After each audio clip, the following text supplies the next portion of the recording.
بسم اللہ الرحمن الرحیم۔ سورہ الفاتح آیت نمبر 37 وَهُمْ يَسْتَرِخُونَ فِيهَا رَبَّنَا أَخْرِجْنَا نَعْمَلْ صَالِحًا غَيْرَ الَّذِي كُنَّا نَعْمَلُ أَوَلَمْ نُعَمِّرْكُمْ مَا يَتَذَكَّرُ فِيهِ مَنْ تَذَكَّرَ وَجَاءَكُمُ النَّذِيرُ فَذُوقُوا فَمَا لِلظَّالِمِينَ مِن نَّصِيرٍ۔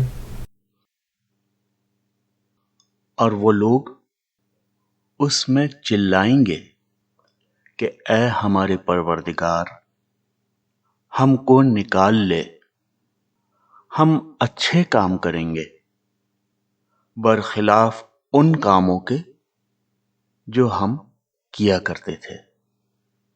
اللہ تعالیٰ فرمائیں گے، کیا ہم نے تم کو اتنی عمر نہ دی تھی کہ جس کو سمجھنا ہوتا وہ سمجھ سکتا، اور تمہارے پاس ڈرانے والا بھی پہنچا تھا، سو مزہ چکھو کہ ایسے ظالموں کا کوئی مددگار نہیں۔ جہنم کا عذاب انہی لوگوں کے لیے ہے جو اس زندگی میں لاپرواہی دکھائیں گے۔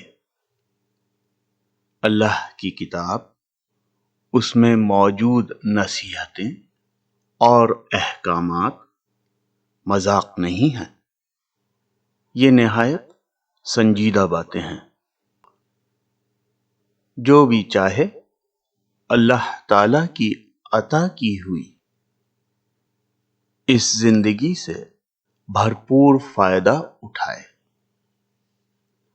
وقت کی اہمیت کو سمجھیے، اپنے خالق سے رجوع کیجیے، علم اور ہدایت طلب کیجیے، اپنے رب کے احکامات کو پورا کرنے کے لیے مشقت اٹھائیے۔ بات توجہ اور دھیان سے سنیے، رموز کائنات کے اسباب کو سمجھیے، اپنے خالق کی بڑائی اور عظمت کو پہچانیے، ایمان لائیے اور اپنے رب کی راہ میں جستجو کیجیے۔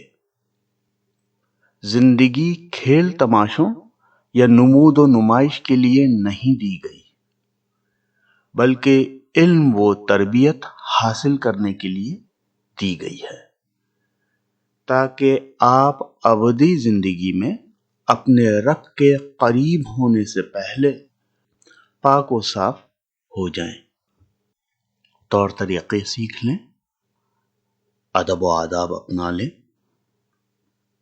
اپنے دلوں سے مکر و فریب اور کھوٹ ختم کر لیجیے، صحیح اور غلط کے فرق کو جان لیجیے، خالص اپنے رب کے ہو جائیے، اس زندگی کی قدر کیجیے،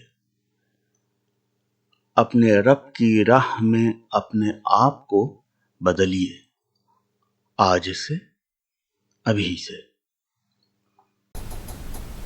آیت نمبر 38 ان اللہ عالم غیب السماوات والارض انہ علیم بذات الصدور۔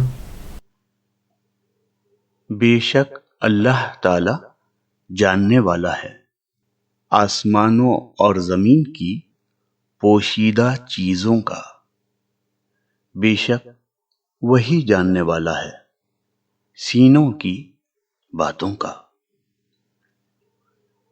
یاد رکھیے، آپ کچھ دکھائیں یا آپ کچھ چھپائیں، آپ کا رب سب جانتا ہے۔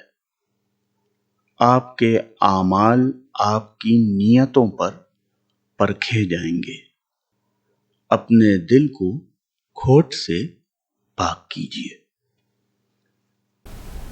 آیت نمبر 39 هو الذی جعلکم خلائف فی الارض فمن کفر فعلیہ کفرہ ولا یزید الکافرین کفرہم عند ربہم الا مقتا ولا یزید الکافرین کفرہم الا خسارا۔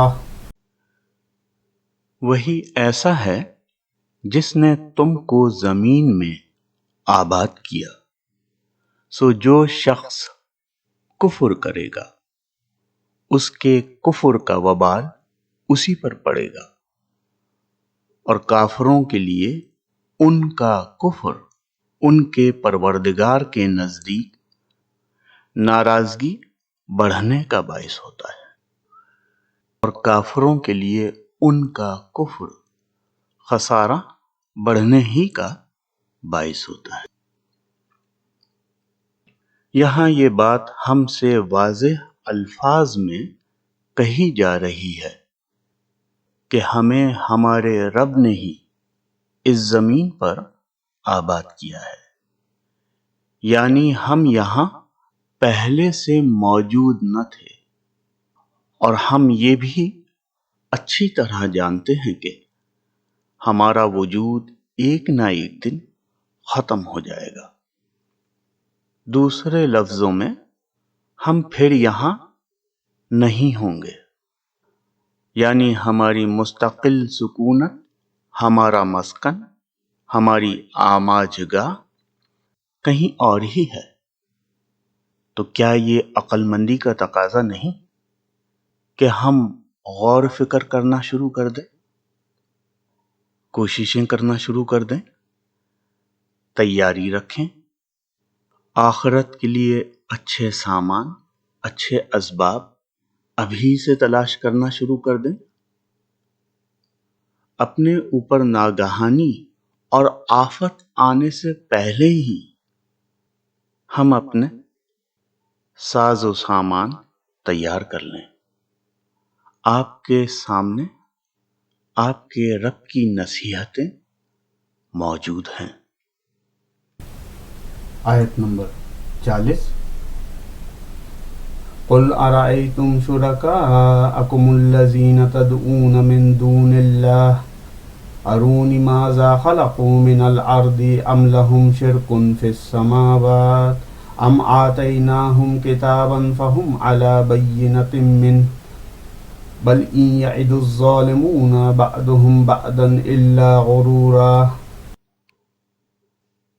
آپ کہہ دیجئے کہ تم اپنے قرارداد شریکوں کا حال تو بتلاؤ جن کو تم اللہ کے سوا پوجا کرتے ہو، یعنی مجھ کو یہ بتلاؤ کہ انہوں نے زمین میں سے کون سا جز بنایا ہے، یا ان کا آسمانوں میں کچھ ساجھا ہے، یا ہم نے ان کو کوئی کتاب دی ہے کہ یہ اس کی دلیل پر قائم ہوں، بلکہ یہ ظالم ایک دوسرے سے نرے دھوکے کی باتوں کا وعدہ کرتے آتے ہیں۔